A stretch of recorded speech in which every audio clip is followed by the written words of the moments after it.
Welcome to The Neuron. I'm Pete Huang. Today, the US government has opened the door for inquiries into the latest shenanigans by big tech companies. What have these companies done to deserve this? And how does this affect AI? It's Saturday, June 8th. Let's dive in.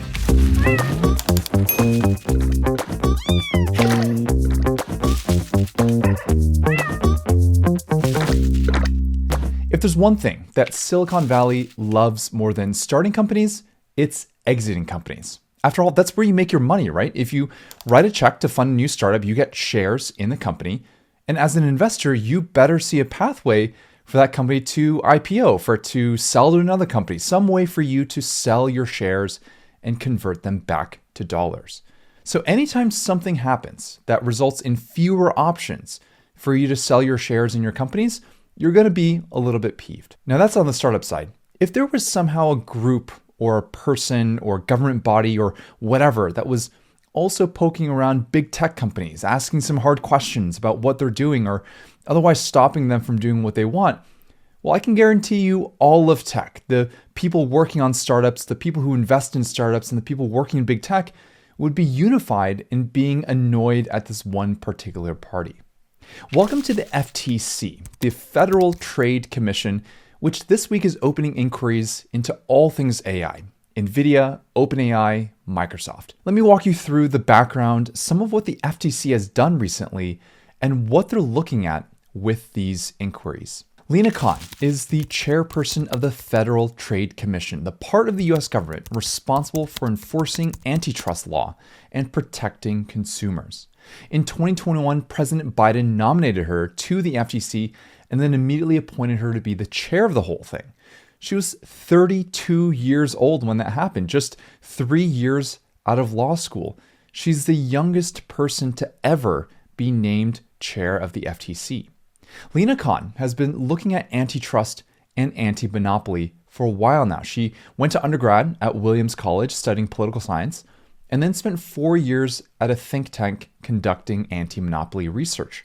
She then went to law school at Yale, which has graduated more politicians, judges, CEOs, and top lawyers than you and I could ever think of. And in her third and final year of law school, she publishes an article in the Yale Law Journal titled Amazon's Antitrust Paradox.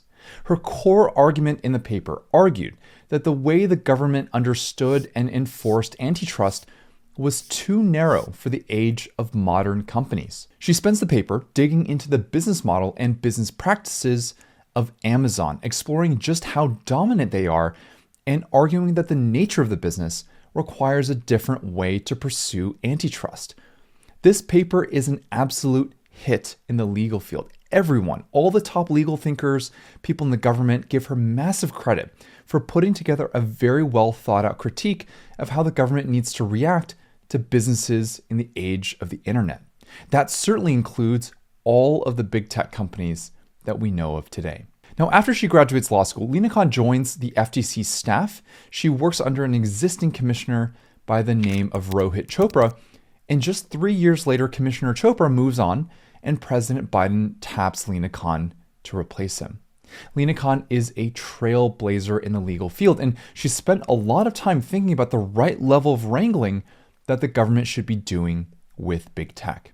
To this end, she has been very successful. Now, under Lina Khan's leadership, the Federal Trade Commission, in partnership with the Antitrust Division of the Department of Justice, has filed more challenges to corporate mergers in 2022 than any year prior.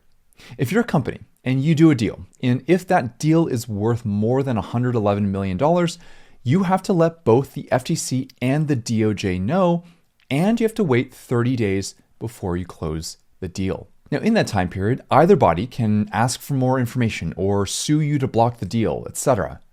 So let's go back to our friends in Silicon Valley. In this new regime, it has become clear that big tech mergers are simply not going to happen. So some high profile deals for you. Amazon said they were going to be buying iRobot, which makes those robot vacuums that roam around your living room. That was going to be a $1.4 billion deal. Now, this deal was announced in 2022. It's immediately flagged by both American and European regulators, and it becomes delayed all the way until January of 2024. In January, Amazon decides that the way the discussions are going with regulators, this deal is not happening. And so as a result, the deal is off and iRobot has to lay off 1/3 of the company and gets rid of the CEO. Here's another one. Also in 2022, Adobe announced they were going to buy their upstart rival Figma, who was nipping at their heels at an aggressive pace. Adobe was planning on overpaying for Figma like crazy, a price tag of $20 billion, which doubles Figma's valuation from their last fundraising round. And again, this deal gets thrown in timeout until late 2023 when they decide there's no path forward and they decide to call it off. And this time, Adobe has to pay Figma $1 billion as a result of the breakup. In both of these cases, the primary reason was actually European regulators aggressively blocking the deal. But once they do call it off, the FTC and the DOJ on the US side both issue statements basically supporting that the deal is off. They don't actually want these deals to happen. You know how I said at the start of this episode that people involved in startups would be really annoyed if there was something that made it harder for them to sell their shares? These deals impact their ability to do that. Here's why. Let's say you're an investor in a startup. You are basically looking at two goals for the company. The best option is that you build the business big enough so that it can go public and you can sell your shares on the open market. Now, if for some reason the company can't get there, if it's sizable enough to exist on its own, but not big enough to go public, then you're hoping for the company to get bought. And in many cases, it is bigger tech companies that buy you out. But when you as an investor see the FTC blocking bigger tech companies from buying startups, all of a sudden, you have to change your math about what could be possible with the startup that you're working with. If you no longer believe that an acquisition is possible, then you better be sure that the company can go public. Otherwise, you're going to be less likely to fund the startup to begin with. All the work that the FTC has been doing with big tech has these downstream effects on how much investors play in startups and to what degree. Here's investor Tomasz Tungus, who in late 2023 pointed out that Google, Amazon, Meta, and Microsoft collectively have 69% of all market cap in tech and 67% of all the cash. If the FTC effectively takes out that entire group, then the options for startups to exit gets decimated. The general argument from the startup side is that this pressure, because it slows down the startup ecosystem, it dampens innovation. Now, all this is a tricky balance, isn't it? Because while startups are having a harder time finding a path forward, there are a lot of parties who believe that big tech is getting too big and we do need to rein them in a bit. This is led by Senator Elizabeth Warren, who has called to break up big tech for years now. And when Lina Khan went on Jon Stewart's show, as soon as she was introduced as the person holding big tech accountable, the audience erupted in applause. Heck, when Lina Khan herself was nominated for the FTC in the first place, she had to get confirmed by the Senate, and she had support from politicians in both parties, who all said that her views on wrestling big tech were much needed. I mean, let's not gloss over the impact of that previous stat. Again, Google, Amazon, Meta, and Microsoft have nearly 70% of all of the market cap in tech. Now, that group today should now include NVIDIA, which is a $3 trillion company, but still, that is a pretty lopsided distribution. Now, all of this doesn't optically get any better from the public's perspective when you see big tech finding ways to get around the rules a little bit. One of the FTC inquiries this week is in the way Microsoft did one of its deals earlier this year. Now, as background, there was a startup called Inflection AI, co-founded by two big personalities in tech. One is Reid Hoffman, who co-founded LinkedIn, and one is Mustafa Suleyman, who co-founded DeepMind, which is now Google's main AI lab. Now, Inflection AI was a weird company. They had a ton of money because of the reputation and access of the people starting the company. They bought a ton of GPUs, and they built really good AI models. But it wasn't clear how they would actually turn this into a business. They were making this product called Pi, which is a chatbot that was billed as the most human, the most empathic chatbot. But they didn't charge for it, and there wasn't really a clear business plan underway. And after a long enough time, people started going, okay, well, what are they actually doing here? So come March of this year, there's an announcement. Microsoft is paying Inflection $650 million for the ability to sell Inflection's tech. Oh, and by the way, Inflection's CEO is also now a part of Microsoft. 99% of Inflection's staff have received job offers to join Microsoft, and they've all virtually taken them. But they never say the word acquisition. It's not an acquisition. The legal entities are still separate. There's no change in ownership. And technically speaking, today, there is still an Inflection AI as a standalone company. So again, the money has changed hands. The tech is now exclusively sold by Microsoft, and the people are now part of Microsoft. But it's not an acquisition. Now, when this happened, people were like half impressed and half chuckling at this. Like, this is objectively a funny way to play this. If you're Microsoft, you see the FTC blocking stuff, you know that whatever acquisition you announce would get held up for 2 years and potentially not happen at all.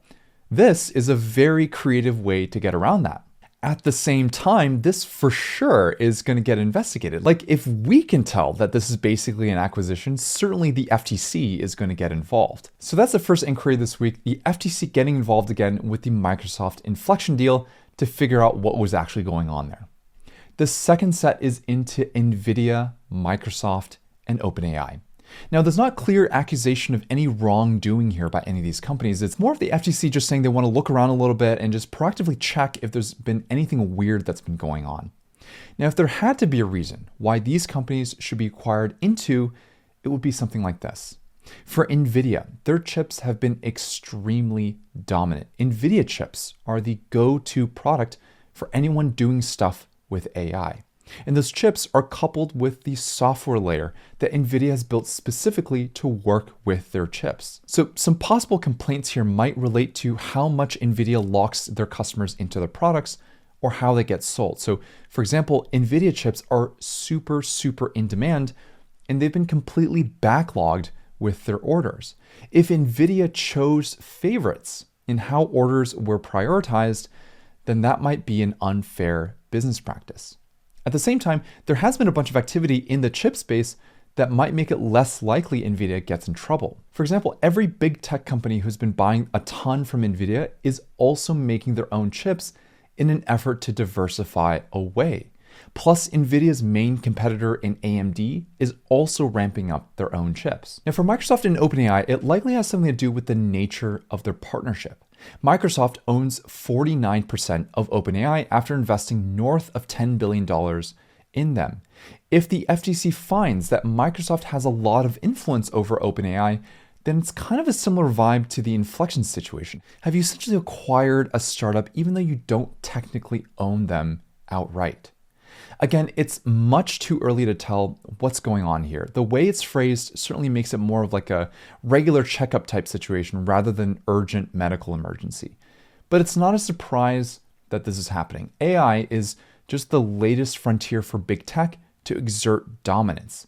The amount of capital, talent, and computing resources that you need to even get close to competitive is absurd. Now, even the startups who are making AI models are raising hundreds of millions of dollars out of the gate just to get going. And by the way, that's just them building a product, not the business that makes money from the product. And given the track record of the FTC under Lina Khan and their counterparts at the DOJ so far, it's completely predictable that they're keeping a close eye on how AI plays out. Who wins? Who has control? And whether or not consumers need protection as a result, especially given how powerful AI is projected to become. This is Pete wrapping up the Neuron for June 8th. I'll see you next week.